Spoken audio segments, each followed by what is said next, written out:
ரொம்பவே ஹெல்த்தியாகவும் சிம்பிளாகவும் செய்யக்கூடிய ரவா கிச்சடி எப்படி பண்ணலான்னு பார்க்கலாம். ஒரு பாத்திரத்தில் தண்ணி நல்லா கொதிக்க வச்சுட்டு அதில் காய்கறிகள், கேரட், பீன்ஸ், பட்டாணி இதெல்லாம் சேர்த்து நல்லா ஆவியில் வேக வச்சு எடுத்து வச்சுக்கலாம். ஒரு வாணலியில் 2 ஸ்பூன் அளவுக்கு எண்ணெய் சேர்த்துட்டு கடுகு நல்லா பொரிய விடலாம். கடுகு நல்லா பொரிஞ்சதும் ஒரு அரை ஸ்பூன் அளவுக்கு உளுத்தம்பருப்பு, அரை ஸ்பூன் கடலைப்பருப்பு நல்லா வறுத்துக்கலாம்.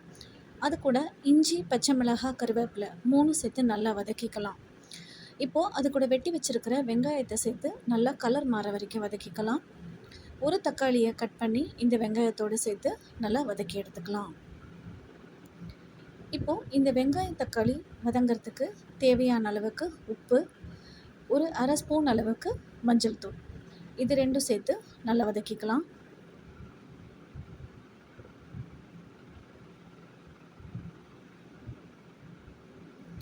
தக்காளி நல்லா மசிஞ்சு வர வரைக்கும் வதக்கிக்கலாம். ஒரு டம்ளர் ரவைக்கு 2.5 டம்ளர் அளவுக்கு தண்ணி சேர்த்துக்கலாம்.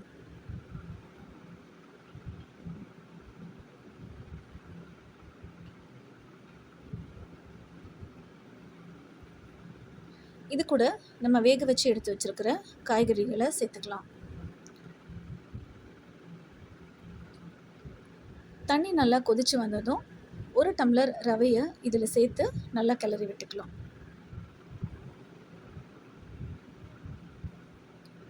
இது ரோஸ்டட் ரவைன்றதுனால நான் வறுக்கலை.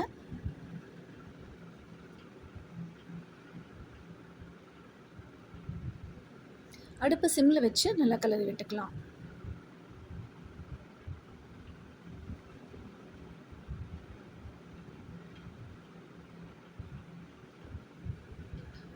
இப்போது ஒரு 5 நிமிஷம் அளவுக்கு மூடி போட்டு வேக வைக்கலாம்.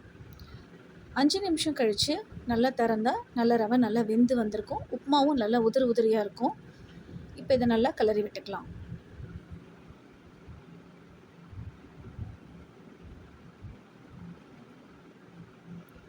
ரொம்பவே சிம்பிளான ரவா கிச்சடி ரெடி. நீங்களும் உங்கள் வீட்டில் ட்ரை பண்ணி பாருங்கள்.